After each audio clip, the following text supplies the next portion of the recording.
성경 읽어주는 제옥 41차 레위기 24장에서 25장입니다.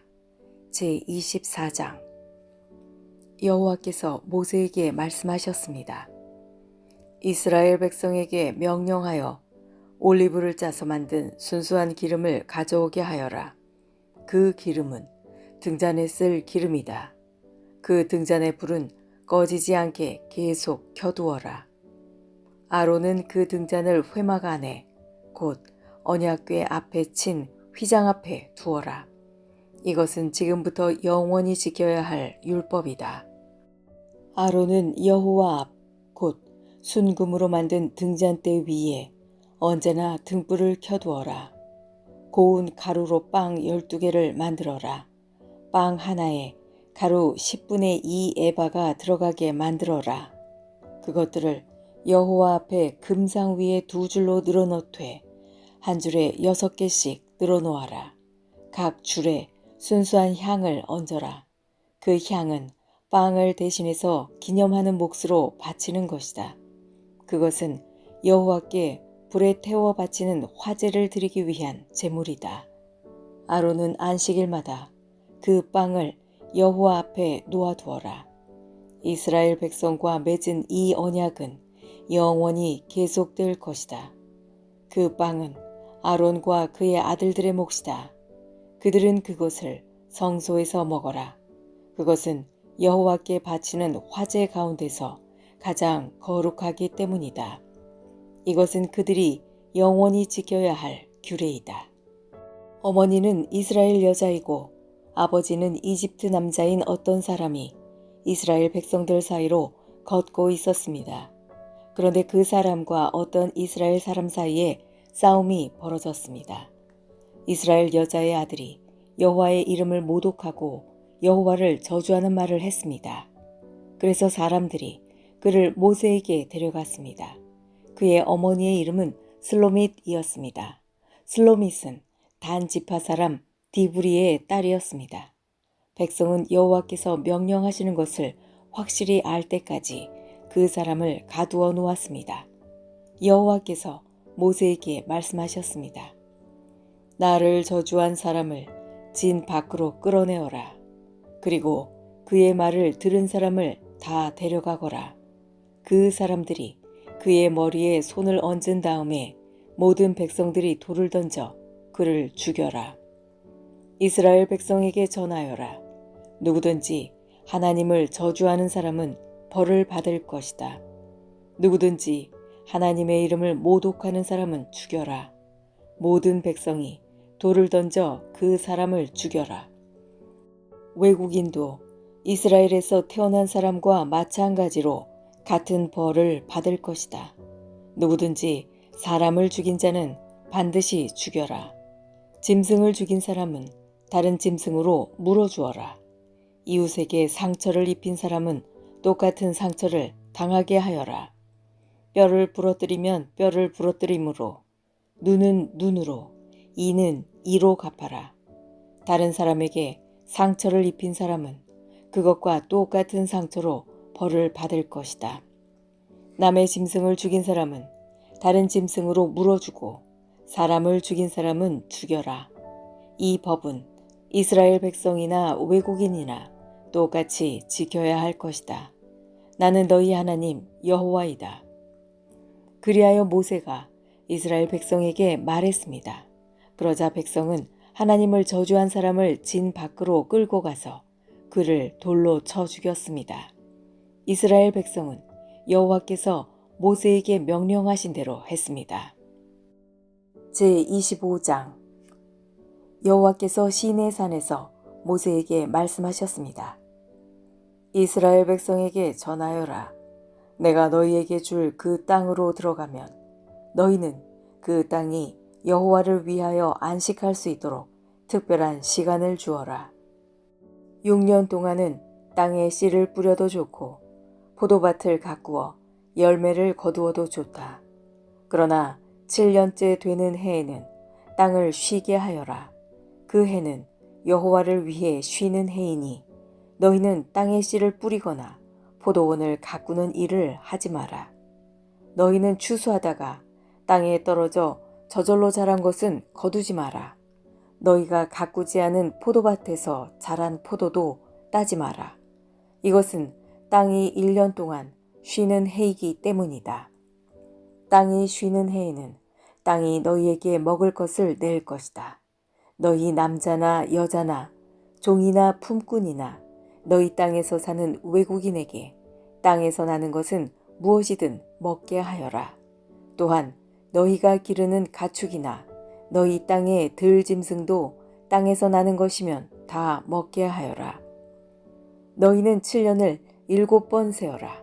그러면 49년이 될 것이다. 그동안 땅이 쉬는 해가 7번 있을 것이다. 너희는 49년이 지난 다음 속죄일에 나팔을 불어라. 너희가 나팔을 불어야 할 날은 7째 달 10일이다. 너희는 온 땅에서 나팔을 불어라. 50년째 되는 해를 특별한 해로 정하여 너희 땅에 사는 모든 백성에게 자유를 선포하여라. 그 해는 기쁨의 해인 희년이니 너희 모두는 각자 자기 땅으로 돌아가거라. 모두 자기 집, 자기 가족에게로 돌아가거라. 50년째 되는 해는 너희에게 기쁨의 해이니 땅에 씨를 심지 말고 저절로 자란 것을 거두지 말며 가꾸지 않은 포도밭의 포도를 따지 마라. 그 해는 희년이니 너희에게 거룩한 때이다. 너희는 밭에서 나는 것을 먹어라. 희년에는 모든 사람이 자기 땅으로 돌아가거라. 이웃에게 땅을 팔거나 이웃에게서 땅을 살 때 이웃을 속이지 마라. 이웃에게서 땅을 살 때는 바로 전에 희년에서부터 몇 년이 지났는가를 헤아려 보아라. 그래서 땅값을 알맞게 계산하여라. 땅을 파는 사람도 앞으로 추수할 수 있는 해가 몇 년인가를 헤아려서 땅값을 알맞게 계산하여라.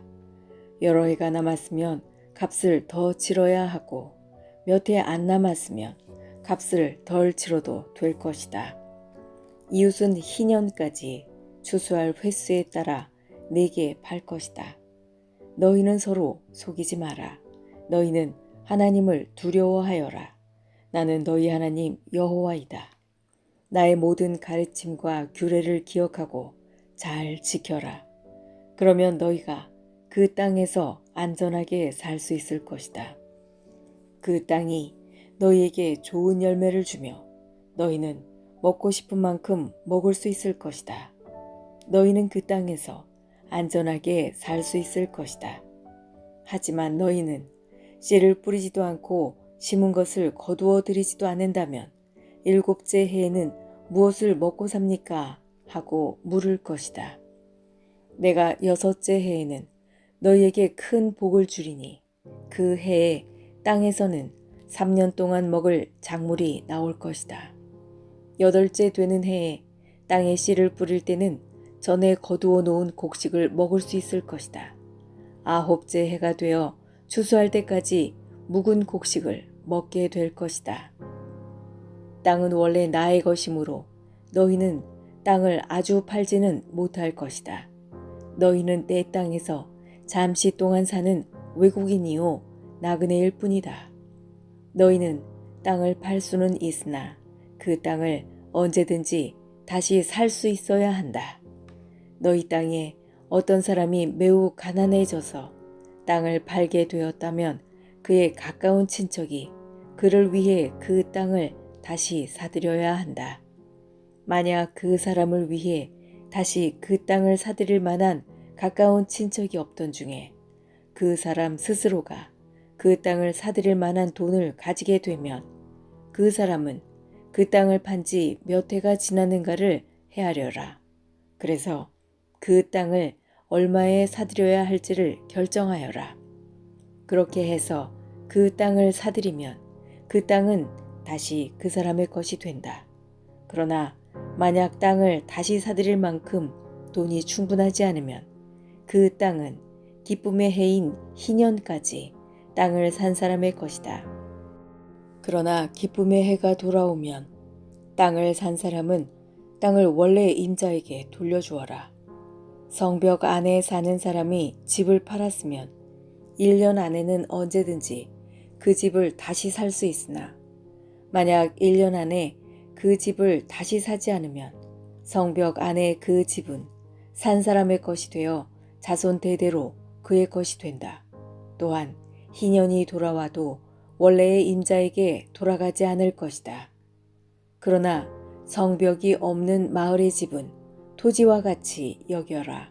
그런 집은 다시 사들일 수 있으니 희년이 돌아오면 그런 집은 원래 임자에게 돌려주어라. 레위 사람은 성벽 안에 있는 집이라도 언제든지 자기 집을 다시 살 수 있다. 레위 사람에게서 집을 샀다 하더라도 레위 사람들의 성 안에 있는 그 집은 희년이 돌아오면 다시 레위 사람들의 것이 될 것이다. 레위 사람들의 성 안에 있는 집은 레위 사람들의 것이기 때문이다. 그런 성은 이스라엘 백성이 레위 사람들에게 준 성이다. 레위 사람들의 성 둘레에 있는 밭과 들판도 팔 수 없으니 그 들판은 영원히 레위 사람의 것이다. 내 동족 가운데 너무 가난해서 혼자 힘으로는 살아가기 어려운 사람이 있거든. 너희는 나그네나 외국인을 돕듯이 그를 도와 너와 함께 살 수 있도록 하여라. 그에게 돈을 빌려줄 때는 이자를 받거나 이익을 얻으려 하지 마라. 내 하나님을 두려워하여라. 그 가난한 사람이 너와 함께 살 수 있도록 하여라. 그에게 이자를 받을 생각을 하고 돈을 빌려주지 마라. 그에게 이익을 바라고 먹을 것을 줘서도 안 된다. 나는 너희를 이집트 땅에서 인도해낸 너희 하나님 여호와이다. 내가 너희를 인도해낸 것은 너희에게 가나안 땅을 주고 너희 하나님이 되기 위함이다.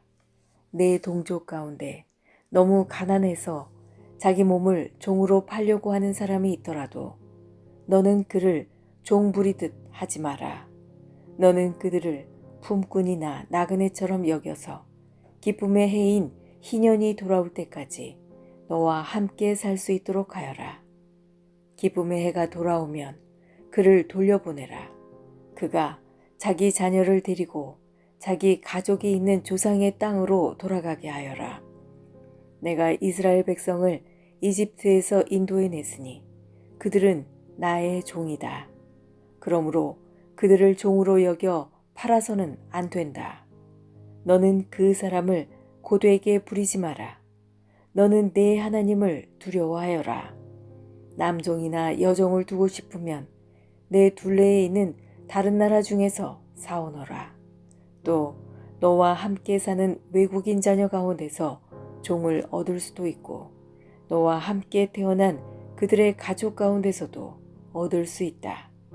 너는 그들을 너의 것으로 삼을 수 있다. 너는 그런 외국인 종을 네 자손에게 물려줄 수도 있고 너는 그들을 영원히 종으로 삼을 수도 있다. 그러나 너의 형제인 이스라엘 백성들끼리 서로 고되게 부리지 마라. 너와 함께 사는 외국인이나 나그네가 부자가 되었다고 하자. 그리고 너의 동족 가운데 한 사람이 가난하게 되었다고 하자. 그 가난하게 된 사람이 너와 함께 사는 외국인에게 종으로 팔렸거나 아니면 그 외국인의 가족 가운데 다른 사람에게 팔렸다고 하자. 이때 그 가난한 사람은 팔린 후에도 그 몸값만 지불하면 자유의 몸이 될 권리가 있다. 그의 가까운 친척 중 한 사람이 그를 다시 살 수도 있고 삼촌이나 사촌이 다시 살 수도 있다. 누구든지 그의 가까운 친척 가운데 한 사람이 그를 다시 살 수도 있고 아니면 그가 스스로 돈을 벌어 값을 치르고 자유의 몸이 될 수 있다. 값을 치를 때는 그 사람이 외국인에게 자기 몸을 판 해로부터 시작해서 돌아올 희년까지 횟수를 헤아려 값을 계산하여라. 이는 그가 그 횟수만큼만 종으로 일할 것이기 때문이다. 기쁨의 해까지 아직 많은 횟수가 남아있다면 그만큼 값도 많이 치러야 하고 횟수가 얼마 남지 않았다면 그만큼 값을 적게 치르면 된다. 그가 자기 몸을 판 동안 외국인 주인은 그를 품꾼처럼 여기고 그를 고되게 부리지 마라. 아무도 그를 다시 사지 않았다 하더라도 기쁨의 해가 돌아오면 그를 풀어주어라. 그와 그의 자녀는 자유의 몸이 될 것이다. 이는 이스라엘 백성은 내 종이기 때문이다. 그들은 내가 이집트 땅에서 인도해낸 내 종이다. 나는 너희 하나님 여호와이다. 지금까지 성경 읽어주는 제옥이었습니다. 오늘도 하나님 뜻 안에서 좋은 일이 일어납니다.